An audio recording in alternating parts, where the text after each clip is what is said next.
Habis tiru lagi sama orang. Tiru lagi taruh orang. Ada yang niru? Nggak tahu dia. Belum tahu dia udah. Ada. Ayo. Oke, jenazah. Ini yang kena cukai jenazahnya apa penting? Kan sempat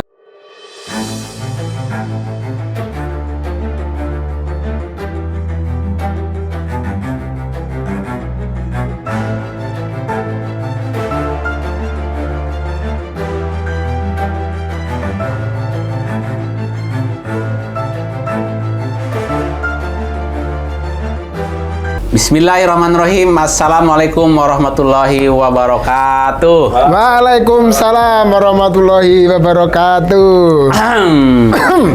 Tes. Jumpa kembali guys, masih di Des Crispy Channel dalam segmen Dupa Dunia Pajak. Oh, kirain dunia fantasi. Harus tetap begini katanya pajak. Karena pajak tuh nggak diganti dengan beras, harus tetap pakai ini. Agak beras akan dong.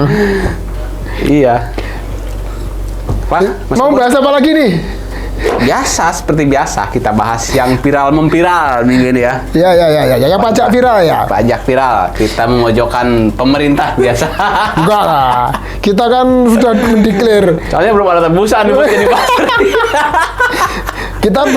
Kita belum jadi buzzernya, pemerintah dituduh buzzer. Gimana kalau jadi buzzer beneran? Terakhir ada yang komen kita buzzer 100 juta. Oh, Iya. padahal Udah diaminkan, masih belum ada juga yang belum ada juga yang menghubungi nih. Lagi viral Mas Pur nih. Ya, apa? Tentang apa nih? Gak usah basa-basi banyak, kita mulai. Yang pertama, pemadanan NIK, nomor induk kependudukan dan NPWP terakhir Juni. Ini risiko jika tidak dilakukan. Wih, berarti Juni nih, bulan depan berarti ini kan? Lagi Mei Juni ya, sebulan lagi. Ya, sampai akhir Juni 2 bulan lah, ya. 2 bulan setengah lah. Nih dari Jakarta, CNBC Indonesia, Direktur Jenderal Pajak Surya Utomo mengatakan pemadanan nomor izin KTP. Nomor izin KTP. NIK itu nomor izin KTP ya ternyata. Beneran asli, aku tuh baru tahu kalau NIK itu nomor induk kependudukan selama ini loh. Selama ini Aku taunya kemarin NIK itu nomor izin KTP. KTP aja cuma singkatan. Aduh, sedalam itu gua. Pemadanan nomor induk kependudukan NPWP ini akan digunakan sebagai indikator atau nomor untuk bertransaksi dengan DJP dalam Cortex Administration System. Wih. Cortex ya. Aduh, berapa kali baca tadi biar gak salah. Bila wajib pajak tak kunjung memadankan NIK-nya sebagai NPWP hingga batas waktu 31 Juni 2024 akan mengalami kendala dalam mengakses layanan perpajakan yang mensyaratkan NPWP seperti saat memenuhi kewajiban pelaporan SPT. Jadi ini batasnya nanti tanggal 30 Juni kalau menurut Pak Dirjen. Jadi masih ada waktu nih teman-teman, karena nanti kalau tidak dipadankan nanti akan terjadi ini ya, akan nggak bisa mengakses lah. Itu kan kita bulan Juli lah, insya Allah itu ada Cortex. Tadi yang Kang Darsim sampaikan ada Cortex Administration System, ya. Udah mulai sistem baru di DJP ya, sistem baru di DJP, Cortex kalau orang nyebutnya Cortex.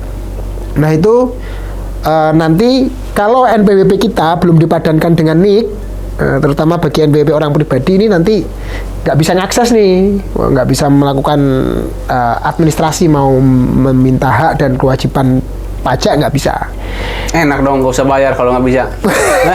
Tapi kewajibannya tetap, kalau nggak bayar, kalau sudah wajib bayar tapi nggak bayar kena sanksi. Jadi ini kalau NIK itu kalau nggak salah 16 digit ya. Ada 16 digit ya. Kalau NPWP kan 15 digit. Jadi nanti 16 12. 16 kalau NIK itu 16 digit setahu saya. Nomor induk kependudukan. Jadi di badan bukan 12. Itu dia bilang 12 katanya. Oh, kameramen sih. Yang 12 itu nomor izin KTP. Kalau nomor induk kependudukan 16 guys. Kalau 4 apa? 4 apa? Itu mah kalau 4 mah PIN. Togel kalau 4. Jadi kalau NIK ini kan adanya di Dirjen Dukcapil ya, di Kementerian Dalam Negeri ya. Kalau NPWP ini kan administrasinya ada di Direktorat Jenderal Pajak di Kementerian Keuangan. Jadi dua Direktorat Jenderal ini nanti disandingkan lah bahwa NIK-nya itu NIK atau NIK tadi, nomor induk kependudukan nanti akan otomatis menjadi NPWP, jadi sama gitu. Ya mungkin akan menuju ke seperti negara-negara maju lah, yang apa namanya itu single identity number, SIN gitu. Jadi nomornya satu itu untuk semua identitas, tidak hanya identitas kependudukan, termasuk identitas pajaknya, identitas mungkin nanti identitas untuk visanya, paspor, identitas untuk semua kartu apa, kartu apa gitu. Dipadan itu berarti disamakan berarti ya? Padan sama-sama disesuaikan sama. Padan sama dan padan itu Sepadan. sinonim nggak sih? Sepadan, seimbang, sama. Nah itulah, jadi batasnya tanggal 30 Juni ya. Jadi teman-teman yang belum silahkan NPWP-nya 31 Juni. Mana ada bulan Juni 31? Wah, ini kacau ini. Bulan Mei itu 31, Juninya 30. Astagfirullahaladzim. Membaca beritanya. Coba. Jangan langsung dibaca dong. Ini yang beritanya jangan langsung dibaca dong. penyesatan host ini. Ini menguji kecerdasan host ini sengaja. Beritanya emang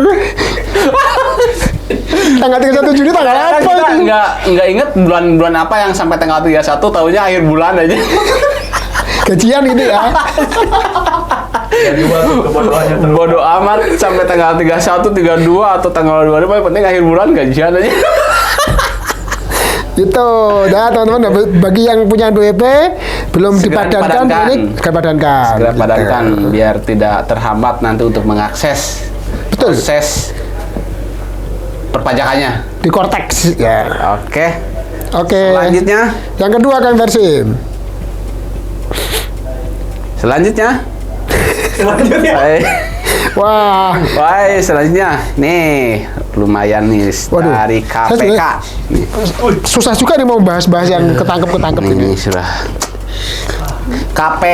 KPK tahan Bupati Sidoarjo kasus sunat insentif pegawai Oh, kira pajak. nggak susun apa? Wah, kirain- Bacanya dipotong-potong sih. Gara-gara disunat lagi itu bupati. Oke, ini dari Bloomberg Technos Jakarta. Oke. KPK menahan Bupati Sidoarjo Ahmad Muhdior. Muhdor. Oh, Muhdor. Gus Muhdor ini. Hampura apa Ahmad? Gus Muhdor dia anak kiai besar tuh Gus Ya. Muhdor tuh. Ahmad Muhdor Ali sebagai tersangka dugaan korupsi di lingkungan Badan Pelayanan Pajak Daerah Kabupaten Sidoarjo. Dalam konstruksi perkara, Bupati Sidoarjo Ahmad Muhdor Ali menerbitkan surat keputusan untuk pemberian insentif kepada pegawai di lingkungan BPPD Kabupaten Sidoarjo. KPK menduga pemotongan dana itu diberikan untuk kebutuhan AS dan Bupati Muhdor Ali. Besaran potongan antara 10% dan 30% sesuai dengan besaran insentif yang diterima jajaran pegawai BPPD Kabupaten Sidoarjo. Ini kan kasusnya sebenarnya ini di pajak daerah. Pajak daerah ya kan, ada pajak itu dikelola oleh pusat, oleh Dijen Pajak, ada pajak daerah. Ya kayak kemarin tuh pajak apa? Tempat hiburan, kemudian pajak kendaraan, pajak PBB. Yang sini kita bahas pajak-pajak yang dapat dari orang kecil ya. Tapi ini kasusnya kan ini Pajak orang apa? kecil. Ada pemberian insentif. Jadi pegawai-pegawai yang ada di BPPD, Badan Pelayanan Pajak Daerah. Jadi ada BPPD-nya di Kabupaten Sidoarjo itu dapat insentif tuh karyawannya Kang. Pegawai-pegawainya dapat insentif tapi ada pemotongan 10-30%. Tapi sebenarnya kalau kita ini kan KPK ya, kita nggak tahu lah berapa jumlah kira-kira kerugian negara. Tapi ya mungkin karena profil beliau sebagai seorang bupati, jadi KPK bergerak gitu. Kalau masalah nilai, kayaknya ini nilainya nggak terlalu besar ya, secara rupiah, secara angka. Tapi ya namanya korupsi tetap korupsi. Ya, itu lah. dijelaskan 10%-nya dari berapa ya? Dari Ya, dari pegawai-pegawai itu. Cuma ini memang termasuk profil tinggi bupati ini kan sempat ini ya waktu ini kan ditetapkan atau enggak kan waktu sebelum pilpres itu kan, jadi ada nuansa, ada yang bilang nuansa politiknya kental atau syarat dengan nuansa politis gitu, karena beliau memang dari kubu yang berseberangan. Tapi udah membelot. Tapi kemudian setelah itu mendukung, sempat tertunda, tapi setelah pilpres baru ditetapkan sebagai tersangka. Ya, setelah pilpres ya tersangkanya ya. Iya. Oke. Gitu kan. Ya harusnya tetap begitu, nggak peduli kamu mendukung siapa kalau telah diduga ada tindak pidana ya semua ya. Jadi jangan, kembali lagi, jangan tebang pilih. Iya. Jangan kalau temennya diamankan, tapi kalau musuhnya di Harusnya gitu. Jadi sebelum pemilihan diiming-iming kamu korupsi ya. Tapi kalau kamu dukung aku, kamu nggak saya perkarakan. Tapi begitu terpilih perkarakan, enak aja. Banyak kan gitu kan? nggak tahu saya. Banyak. Udah kalah. Jadi Teman-teman. selamat berdagdikduk yang korupsi. Jadi harusnya ini ya, nggak usah korupsi ya. Nggak usah korupsi harusnya. Emang nggak cukup. Kalau buat kita yang nggak punya duit ya, mau kemana aja sih duitnya segitu banyak? Gaji udah gede masih aja korupsi. Iya. Kikil. Itu peribahasa orang yang nggak punya duit, guys. Bukan gitu, kalau udah duit gede masih korupsi, cuak gitu loh. Tapi tiru lagi sama orang. Tiru lagi taruh orang. Ada yang niru? Nggak tahu dia. Belum tahu dia udah. Ada. Ayo lanjut. Oke, Lanjut. Berita viral nomor 3. Selanjutnya mau super nih.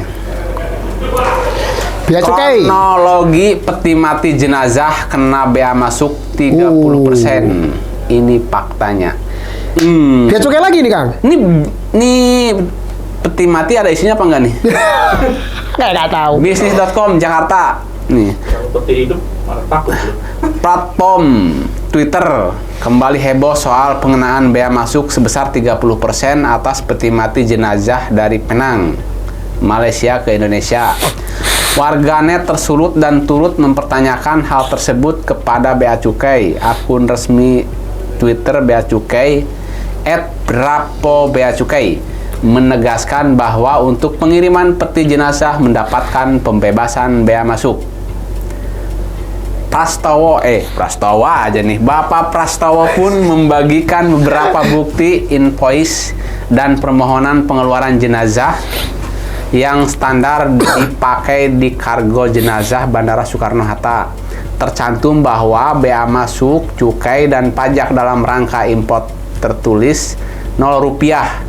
Sementara terdapat biaya yang ditagihkan kepada importir dari penyedia jasa layanan kedukaan senilai Rp2,5 juta atas penerimaan jenazah dari luar negeri. Oke, jenazah. Ini yang kena cukai jenazahnya apa petinya? Kan sempat rame. Ya. Ada yang mengupload ya, ada yang mengunggah bahwa ada peti jenazah aja dikenakan Cukai, bea masuk, kena pajak, kena ini sebesar 30% gitu. Angkanya sekian berapa juta.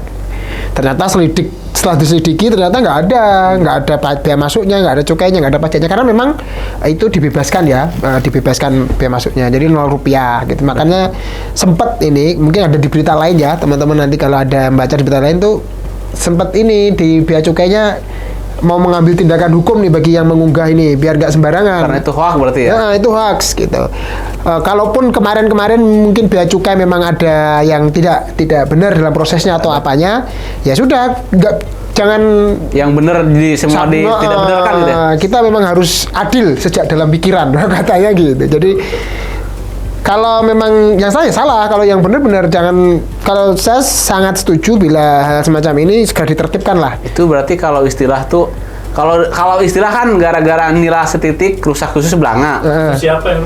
Ya, ini kalau yang ini Sini lah tadi loh. belanga itu apa sih belanga? Belanga nggak tahu dia. Jadi ini Jadi yang rusak punya sini lah. Bukan setitik lagi, jadi nilanya gara-gara nila setitik rusak susu sebelanga. Gitu susu sebelanga tuh udah 1 ember itunya. Apa sih? Apa namanya? Nilainya. Nila tuh racun ya? Nila kok racun. Nila kan. Apa Nila apa tuh? Nila Saroya. Nila Bukan salah. racun dong, bukan racun. Berarti nama Nila tuh bisa dibanyak artikan tuh. Ada nama orang, ada nama ikan, ada nama racun juga. Jadi memang ini nggak benar sebenarnya. Oh. Jadi jangan sembarang upload lah. Kalau memang mau menyuarakan kayak kemarin kasus yang lain bikin sepatu, kasus Yang memang ada buktinya. Ya silakan kalau memang mau meng-up itu. Tapi kalau memang tidak benar jangan Mengada-ada. jangan ikut-ikutan lah. Pokoknya pas lagi viral ikut viral. Apa namanya Kang? Viral pansos ya. Pansos. Ikut-ikutan gitu. Ini Bea Cukai berpikir untuk mengambil langkah hukum. Ini kalau kena kan, wah. Tapi nggak usah dibeli. Kalau ngambil langkah hukum nanti malah makin parah nama Bea Cukai itu. Nah, Makin gimana? dihujat lagi nanti. Ini kan namanya Merusak. pembohongan publik. Merusak nama ini. Instansi. Nama papan. Merusak nama papan. Gitu kan. Oke, itu udah ada teman-temannya itu cuma hoax, peti mati dan jenazah yang Bebas bea masuk. bebas bea masuk, Bebas pajak juga. bebas pajak. Jadi- yang dikenakan tadi berarti cuma Ya dari kurirnya aja berarti ya, kalau istilahnya ya. dari layanan kedukaannya tadi 2,5 juta tadi. Iya, iya.